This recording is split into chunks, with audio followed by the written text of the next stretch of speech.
You're looking live at Texans players warming up at Lambeau Field as the Texans get ready to face the Green Bay Packers in their first preseason game up in Lambeau Field. Welcome in. It's Texans Unlimited presented by Verizon. It's so good to have you back. It's so good to have preseason underway, something we were not able to say a year ago. I'm your host, DP Sidhu, and joining me today is Texans legend and former Pro Bowler, 12-year NFL veteran and offensive lineman. I could go on and on. Pro Bowler on the field and in our hearts, Wade Smith, who's joining me today. And it's so great to have you, Wade, talking preseason, talking about this team. Yes. And an actual game that's taking place Yeah, tonight. It's always great to be here, and it's always great to watch preseason football when you know that you've been gone how many months without actually seeing NFL action. There's actually fans in the stands today. That's going to be a good deal for Texans fans to be able to watch the Texans get at it. A lot of new faces that are going to be out there on the field. I'm excited about it. I'm excited about it too. And, you know, I think there's a lot of talk about, because it is only 3 preseason games as compared to 4, what is it going to look like for starters tonight? Who's going to be playing, who's not? That's been sort of the big question in camp all week. And David Culley kept totally mum on it. He said after Thursday's practice, they'll decide who gets reps, who starts, how many series each player is going to play. So maybe that's the first topic we get into, because as far as what you're looking forward to seeing tonight, let's talk about the quarterbacks. I know everybody's excited to see the quarterback position. 3 quarterbacks travel to the game: Tyrod Taylor, Davis Mills, and Jeff Driscoll. How do you see that shaking out for tonight? Who obviously Tyrod Taylor's probably going to start, but what do you foresee for the 3 of those tonight? Yeah, I expect Taylor to play at least a series, maybe 2. I think depending on how much success they have, the first team offense has early in the ball game. You know, sometimes if you struggle early in the ball game, you stay a little bit longer. I remember times being in the league where if I was a starter and we didn't do well on the first drive or 2, they might keep us in there an extra drive. But, you know, hopefully they have some success and get them in and get it out, because you want to get as many looks at Davis Mills and Jeff Driscoll as you can. You know, Davis Mills is a young guy that is his first time having some real NFL action. It's one thing to practice. It's an entirely different thing to be under the lights at Lambeau Field against an opponent that's not wearing the same jersey as you. So you want to get him as many reps as he can against live bullets, and then you want to see what you have in Jeff Driscoll, a guy that is a veteran that's been around the league, and so you want to see, okay, can he come in here and possibly be your backup quarterback? And competition has been something that the team has been talking about this entire training camp, and so those 2 guys are really going to want to compete against each other to see who's going to fill that role. Yeah, and you see some of the O-linemen, they're warming up. And Wade, I know this is a topic that I definitely want to talk to you about, because O-lineman has been a big storyline in camp. We've seen a lot of moving parts as far as the O-line. And tonight, we do know that there are some starters that will not be playing tonight. We found out yesterday Titus Howard, Roderick Johnson, and Laramie Tunsil were placed on the COVID-19, the reserve COVID-19 list, so they obviously won't be playing in tonight's game. But what do you foresee for the offensive line? What would be a success for you tonight? Well, first and foremost, can they establish the run game? You talk about the offensive line, but those offensive linemen are going to be supplemented by the running backs in the running game. And so, you know, Philip Lindsay and Mark Ingram and the various running backs that you have on this roster, David Johnson, of course, you got to open some holes for those guys and let those guys compete for their jobs. And so the offensive linemen, they're going to be competing for their jobs as well. You got guys like Max Sharping that, you know, was a starter. Now, you know, he lost his job a little bit last season. Now he's trying to work himself back into being into that role. You got a guy like Charlie Heck that is a young tackle that played a little bit towards the end of last season, is having a really good training camp. Can that translate to what you're doing on the field against a different opponent? And so I'm excited to see what these guys can do, what they can put together. But first and foremost, establish that run, get physical at the point of attack, and get that run game going. Yeah, Max Sharping returning back home to Green Bay a couple years ago. That's where he made his first NFL debut in the preseason. And you're right, he's fighting for a starting job, but with no Titus Howard tonight, because he's sort of been competing with Titus Howard at some of the guard positions. We've seen Titus move all over the field, so that opens up a lot more reps for Charlie Heck, the second-year offensive lineman, who's really impressed in camp so far. Yeah, you would have thought coming into this season that, hey, you know, Titus Howard, he was the right tackle last year. He's going to play right tackle this year as well. But, you know, Campen is coming here, the offensive line coach, and said, you know, hey, you know, Titus Howard, you know, he can play right tackle, but he also can play left guard too, and he's played it well. I got a chance to look at those guys in training camp practice the other day, and he looked good over there at left guard. It reminded me back in the day when it was Dwayne Brown and Wade Smith playing left guard and left tackle, and Now you got Laramie Tunsil and potentially Titus Howard moving to that spot. And so a guy like Charlie Heck, if he can step up and play well in the preseason, that makes that move just that much easier for the team to make going forward. Now, if he has some struggles, then, maybe they have to move Titus back. And so, and there's other guys on the offensive line that we haven't even discussed. Justin Britt is having his first opportunity to start for the Houston Texans. And he was a very good player for the Seattle Seahawks before he got here. He was out of football last year. He took that year off because of injury, but then now he's back playing well for us in training camp. And so now can he continue to do so in this preseason game? I don't know how long he's going to actually play, but he's going to be a big key because when you got a lot of guys that are already out of the lineup, a lot of starters that are used to being in situations like this, a veteran presence is absolutely necessary. All right, we see Jeff Driscoll warming up there. Terod Taylor next to him. Davis Mills is actually number 10. Number 6 is Jeff Driscoll. What about the running? You mentioned the running backs a little bit. We see right there Philip Lindsay coming into the picture, David Johnson, and Mark Ingram, obviously they're number 2, jogging into the picture as well. The running game is very intriguing because you've got a lot of backs in that room with a lot of versatility. Yes. Is there going to be a true 3-down back for this team, or do you see it being split carries? How do you see the running game shaking out? I find it harder to believe that you're going to have that 3-down bell cow back based off of just how talented the running backs are and how interchangeable they can be in the different skill sets that they have. If I had to put my money on one, and it's way too early to do so, but what the heck? I would say Philip Lindsay is a guy that's been a Pro Bowler, been a 1,000-yard rusher in this league, and he's very young, or relatively young, especially for a running back, coming off of some injuries last season. But if he can stay healthy, he's a guy that's very explosive, so I'm excited to see what he can do. Mark Ingram is just a consummate pro veteran guy that's had a tremendous amount of success throughout his career. And then David Johnson, you saw what he did towards the end of the season last year. You saw him kind of looking like that guy that he was in Arizona. So he's looking to step up and be that 3-down back. And so we'll see if in a preseason game like this he can get some reps in there and start to establish that. All right, well, that leads us into one of our questions. Daniel wants to know, what do you expect from the run game today? I know we talked about all the individual backs, but as a total, when you look at the final tally at the end of the game and that statistics from tonight's game, what do you expect to see, and what's realistic? Well, I look at it like this. The Green Bay Packers, they're an organization that is not going to – I don't think they're going to play their starting defensive line very much. So I expect the offensive line for the Houston Texans to have some success running the ball early in the preseason. That's something that you just kind of expect. And maybe that's just the kind of chip on the shoulder that I walk around with, just with being an offensive lineman for the Texans back in the day. But I see them having some success in the run game, and us probably after this game saying to ourselves, well, I still don't know who's going to be the front runner in the run game, because I think all 3 guys are going to have some success tonight. All right, we got another question. Michelle wants to know, where can I watch the game? Michelle, you can watch the game on ABC 13. Kickoff is at 7, so just about 30 minutes from now. You can also listen on Sports Radio 610, where Mark Vandermeer and Andre Ware and John Harris will bring you the game.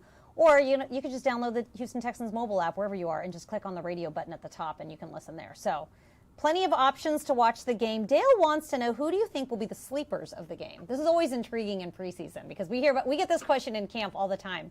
Camp standout. So how does that translate to the game? Who's going to be a sleeper tonight? So there's a couple of guys that I'm really excited to see what they can do. I think a guy like Brevin Jordan might go out there and get you a touchdown and make a couple of first down completions on third down. I think because I believe he's probably going to play a significant amount of time. He's a rookie, very talented guy. So Brevin Jordan might be a guy on offense. And on defense, maybe a guy like Jonathan Grenard. Jonathan Grenard came here last year, I believe, from the University of Florida.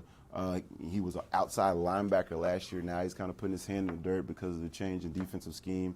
I think he kind of has some speed off that edge, so we'll see what he can do. I think those will be some guys. Those are some sleepers. There's some other guys that I have some expectations for, but those will be a couple of sleepers. Those are your sleepers? I think anytime we pick a rookie, that's a good sleeper. I'm going to stick with you with the rookies. I really want to see Nico Collins because we've seen him make some pretty good catches in practice, and we've seen him out there with all the different quarterbacks catching passes. So I feel like they may lend him to having quite a bit of playing time tonight, because obviously these rookies need to see some live game action. So I'm going to say Nico Collins. I think on defense, Roy Lopez has really surprised everyone on defense, but again, does that translate into game time? So I guess for me, I'm really rooting for the rookies here. Yeah.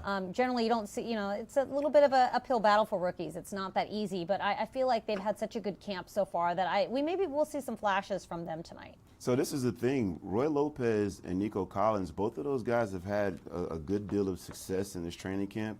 And when you look at the overall roster of the Texans, it's not like it's a bunch of young guys out there. I mean, there's a bunch of 4, 5, 6, 7-year veteran guys that are on the roster. And so if you're having rookies coming in and having success against those guys, the guys that are tried and true and have been in the NFL for multiple years. So I think that's a good sign. Lopez would have been one of my guys that I have expectations for him to have some success tonight. I mean, I've seen him do it on a consistent basis throughout training camp and heard about it for practices where I wasn't there. He just kind of has a knack of getting penetration, getting up the field, and causing havoc in the backfield. And so I'm looking forward to seeing him doing that against the Green Bay Packers. All right, this leads us really nicely to the next question. Javari in Miami wants to know, which player do you think will get the most reps to get their name out there? And I think in my translation of that would be, who is going to get a lot of playing time. I think that you'll see guys like Kiki QT and Anthony Miller, who we saw out there. I think that they are going to get a lot of reps just because they probably need to get some work in with the quarterbacks, get some chemistry out there, and they've obviously played in the league before. Anthony Miller, he came from the Bears, but, he's been a standout in camp. Him and Kiki have sort of been fighting for that slot receiver position together. So yeah. I'm really intrigued by that position battle. Maybe they both, are on this team, and there's a way to get them both out on the field. I was talking to John Harris about it. I said, why does there only have to be one slot receiver? Why can't the Texans line up 2 slot receivers? And he said, you know what? They totally can do that. Yeah, there's no reason why they can't, and I would think that they're going to be multiple with how they're going to put guys out there and just to try to cause as many mismatches as possible. And, Anthony Miller, I'm somewhat biased because he's a University of Memphis guy, and so he's brought me a bunch of joy over the past, 6 or 7 years of what he did there. And okay. He didn't, maybe the things that went on in Chicago he didn't fit right, but I think here, you have a lot of success, and so I'm excited to see what he can do in his first opportunity playing for the Texans. I tell you what, when you look at the Texans team, you look at the various guys, I think the question was, who's going to play the most? There's a couple of offensive linemen that are going to have to play extra reps because we have 3 guys out. And so maybe a guy like Christensen, the tackle, might have to play, the entire, game. He might play a full 3 quarters. And so anytime you're put in a position to get multiple reps and you take advantage of the opportunity, you might not make this team, but you'll make some other team in the NFL. And so, there's 32 teams that are going to be watching this film, and so I'm excited to see what guys can go out there and do something. And maybe a guy like Ross Blacklock, I just saw him flash across the screen there. He's a guy that, last year he didn't play as much as maybe you might like as a rookie. This is his 2nd year in the league, a new defense and Lovie Smith's scheme, and I think that's going to help him with his skill set. And so I think he's a guy that should get a lot of reps tonight as well. Oh, yeah, Ross Blacklock, Brandon Dunn, and Whitney Mercilus, some formidable D linemen out there. And, we've not talked enough about Lovie Smith and making the transition to the 4-3. Durbin wants to know, will Whitney Mercilus play tonight? And Whitney is suited up, so I don't see why he wouldn't. I don't know how much Whitney's going to play tonight. Yeah. That is a really competitive group, the D linemen. I'm looking at Whitney on the screen right now. I'm not necessarily seeing that lather yet. I don't know. If he's not lathered up, he might not be playing too much. If I look at Ross Blacklock, he looks like he has a little bit more. If I'm looking at Whitney right now, I'm not saying to myself. How do you define lathered up? I mean, just like you got a little glistening going, a little sweat going because, you working out, I got to get ready to go. I got to get warmed up, ready to go. I think Whitney might get a series. I want to see Whitney put his hand in the dirt. He hadn't done it in a while. The last time he was putting his hand in the dirt was his rookie year High here. school, right? It was like a long time ago. Oh, okay. I mean, he put his hand in the dirt a little bit when he first got here, when he was a rookie back in 2012, but he's been standing up outside linebacker for the longest now, so I want to see him put his hand in the dirt if he gets out there on the field. But Ross Blacklock, lots of plays I would expect. Whitney, not quite so much. A little bit less for some of the veteran guys. We've sort of seen what they can do already. It's still the preseason, and at the end of the day, you got to get the main guys ready to play when the games count. And this count, even though it's a preseason game and there's a lot of competition going on, at the end of the day, it's not going to count in the wins, lights, colors, and so they're going to make sure they take care of the guys that they're going to need for that. All right. Martin wants to know who will be the starting quarterback. Martin, I think it's pretty safe to say it's going to be Tyrod Taylor as a starter. That really doesn't mean a whole lot. He could start and he could play a series. I don't know. I think if he throws a touchdown on the first series, it's a nice long drive. He gets into a good rhythm. I could see David Culley saying, all right, that's enough. Because I feel like in camp he's really shown his pocket presence. He does a lot to command the offense. But I don't know, beyond that, maybe you put in Davis Mills next, and how much does he play beyond him? Yeah, I think everything has to do, you got Coach Culley, it's his first time coaching as a head coach. Is he saying I want a guy to play one quarter? Is he saying I want a guy to play a certain amount of snaps? We'll kind of figure that out as we go. But I wouldn't be surprised if Driscoll came in second string or Davis Mills. I don't really put too much stock into it. I think they're probably this game they're going to have a plan like, hey, Jeff, you're going first, and Davis, you're going after that, and then game 2 of the preseason they'll flip it.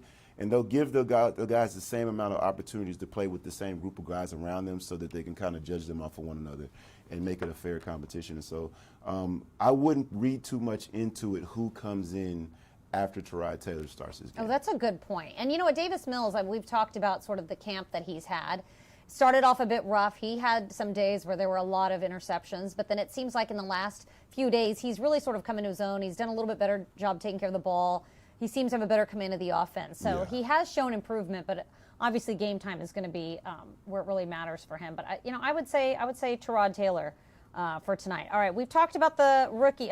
We've talked about the rookies a little bit. Joe wants to know, what do you expect from the rookies tonight? I guess he means playing time or making big plays. So what do you expect from the rookies as a whole? I think, first of all, you want to see the rookies go out there and play as if it's still the game that they've been playing their entire life. Like, these guys, you don't want a rookie to go out there and the lights get too big on them. And that's the one thing you don't want to see. The things you want to see is, hey, going out there playing, being aggressive, making the mistakes 100%, going full speed, and you go from there.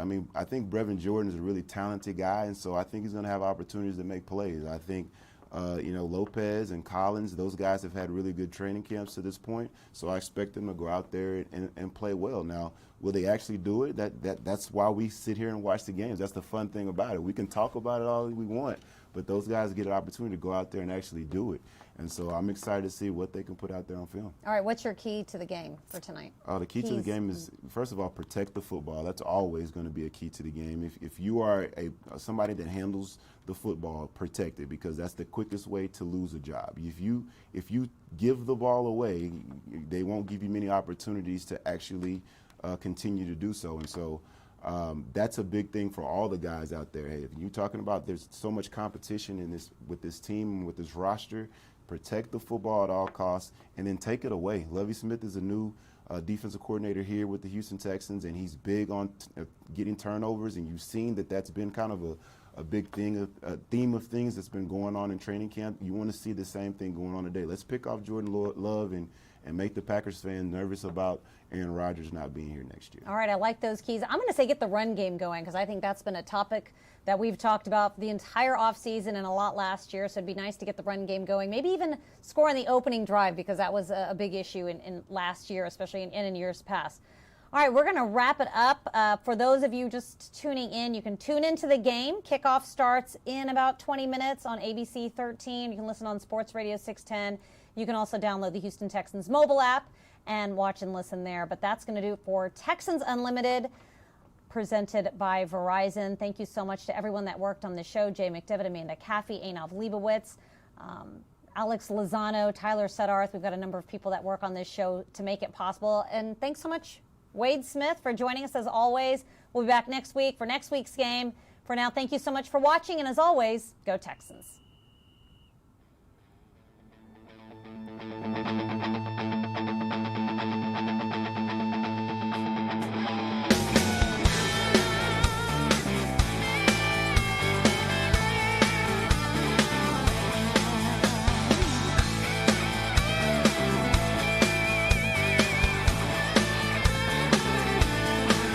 Well, it's finally here. I've been waiting all week just to kick this thing off.